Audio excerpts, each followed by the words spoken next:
विषय है, बड़ा ही महत्वपूर्ण विषय है पीएच। पीएच में लिखने से पहले भी हमको ध्यान देना है कि ये जो पहला लेटर होगा वो स्मॉल लेटर से डिनोट करना है और जो दूसरा लेटर होगा वो कैपिटल लेटर से। सवाल उठता है सही है पीएच का मतलब क्या है और यह क्या दर्शाता है। तो पी शब्द का यहाँ मतलब है पावर, पावर कह लो या पोटेंस कह लो, पोटेंस, जिसका तात्पर्य है क्या, ताकत से।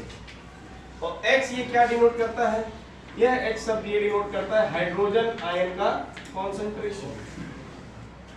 यानी पीएच आपको हाइड्रोजन आयन की कॉन्सेंट्रेशन से रिलेटेड ये टर्म है और इसकी परिभाषा लिखी जाती है minus logarithm of hydrogen ion concentration. Concentration के लिए बड़ा ब्रैकेट बनाते हैं। तो ये आपके लेवल से ऊपर की बात है जो आपको समझना नहीं है, बस एक बार परिभाषा याद कर लेना है या इसे लिख लेना है।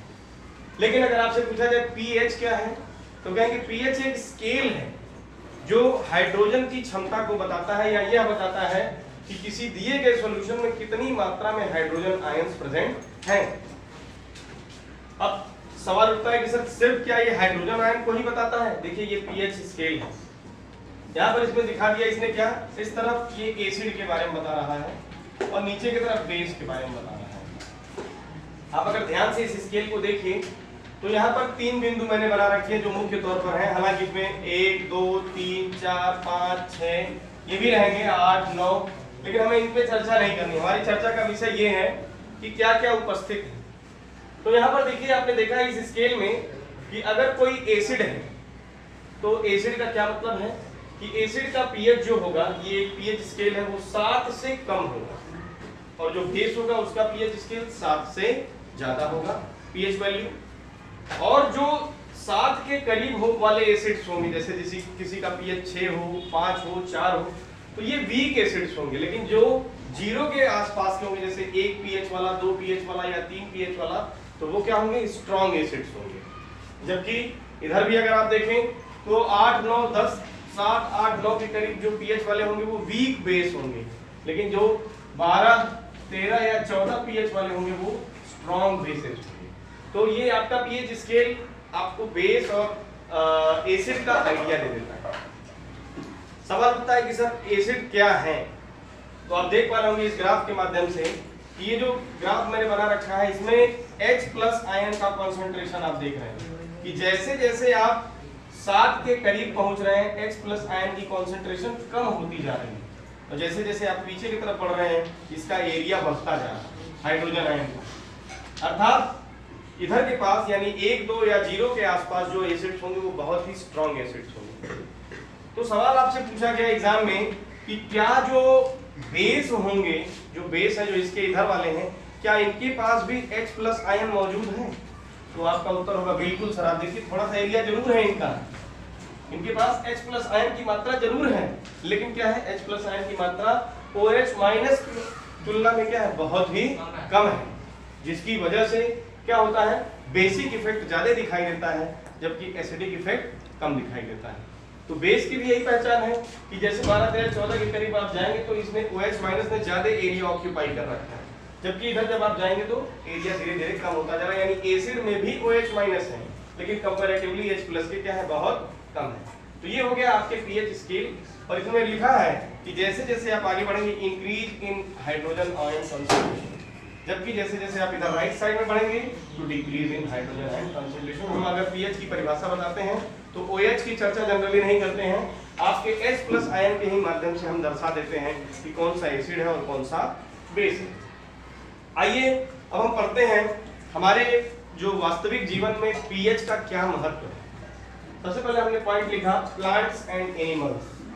तो पेड़ पौधे हों या जानवर हों, इन सब के लिए एक नियत पीएच निश्चित किया गया है। वो निश्चित पीएच के रेंज में ही सरवाइव कर सकते हैं। उससे बहुत ज्यादा पीएच बढ़ जाए या उससे बहुत कम पीएच हो जाए तो सर्वाइवल बड़ा टफ हो जाता है या वो सर्वाइव नहीं कर पाते। जैसे हम ह्यूमन बीइंग्स ही हैं तो 6 से 8 के बीच यानी न्यूट्रल के आसपास की रेंज में तो हम बढ़िया सर्वाइव करेंगे। जैसे या तो स्ट्रॉन्ग एसिडिटी कंडीशन आ जाए या स्ट्रॉन्ग बेसिक कंडीशन हो जाए तो हमारा सर्वाइवल क्या हो जाएगा दोस्तों, टफ हो जाएगा। तो ऐसे केस में ये मेंटेन करना जरूरी है।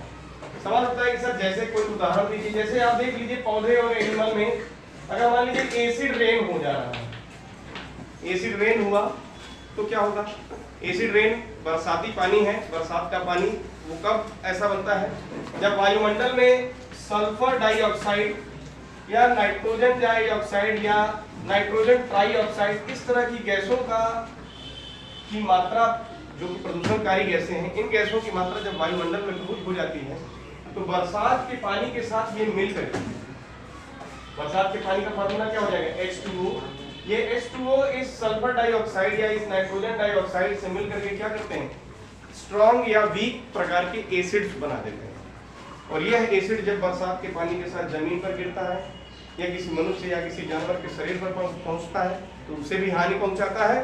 साथ ही साथ अगर वो जमीन पर गिर गया तो जमीन के पानी के साथ बह करके चला जाएगा कहाँ पर? नदियों और तालाबों में।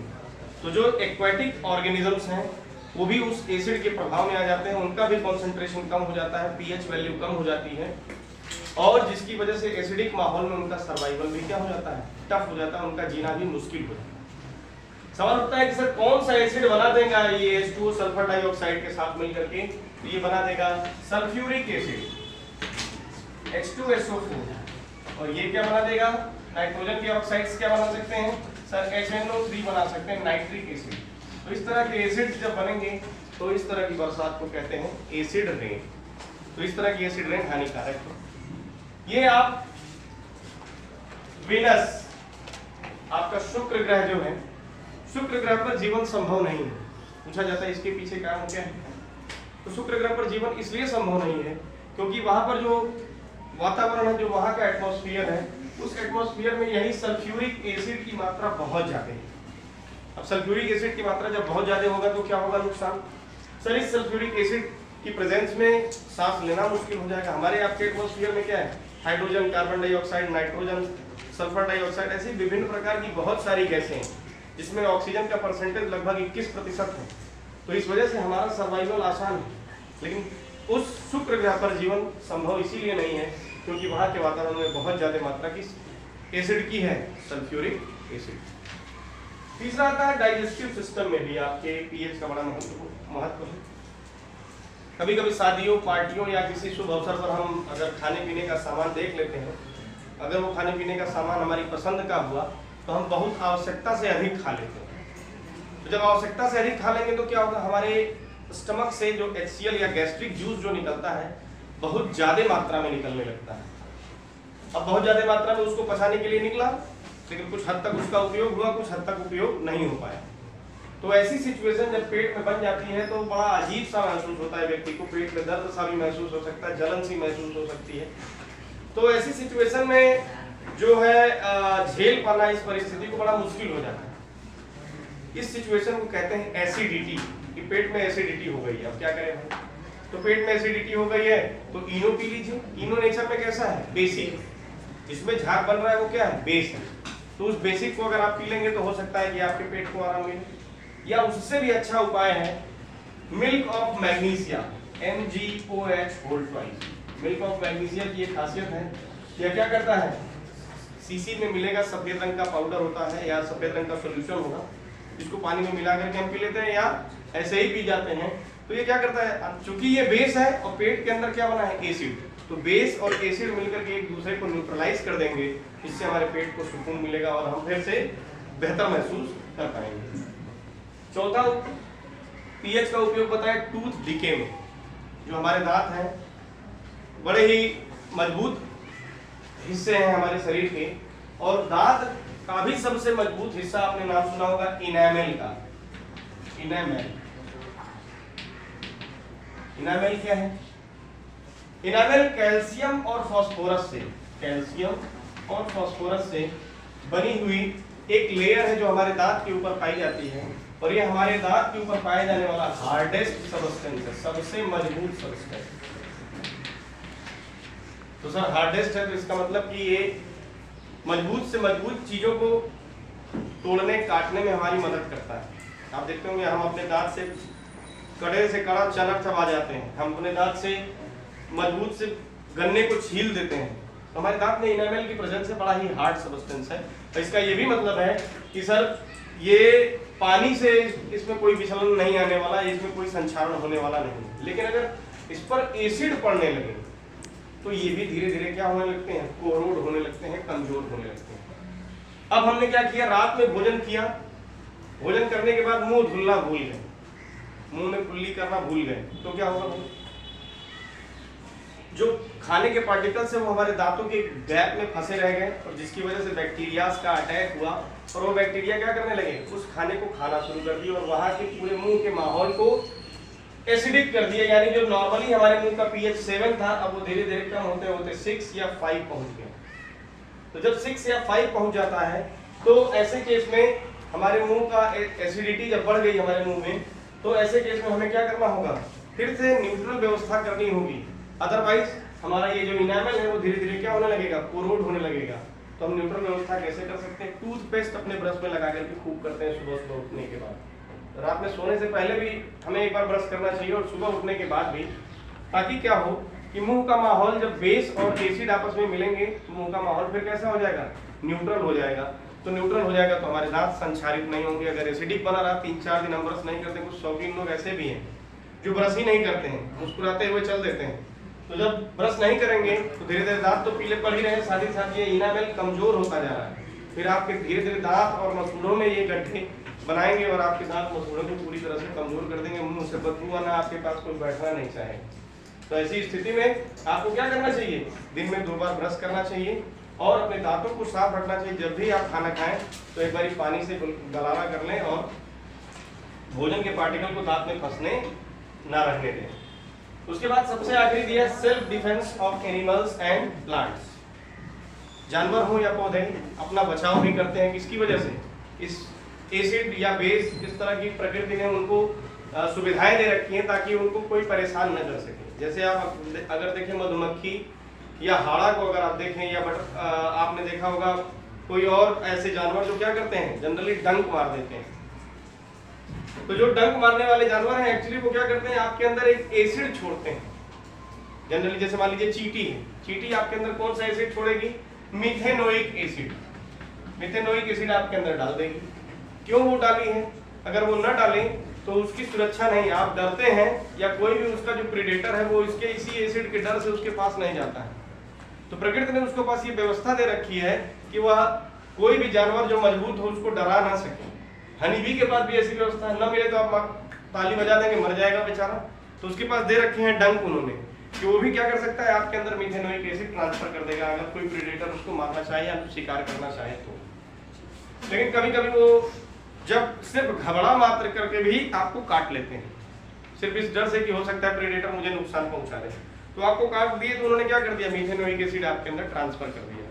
इससे बचने का तरीका क्या है, इससे बचने का तरीका ये है कि बेकिंग सोडा आप लेकर के उस जगह पर रब कर दीजिए, या साबुन जो है वो भी नेचर में कैसा है, डिटर्जेंट पाउडर भी नेचर में कैसा है, बेसिक है।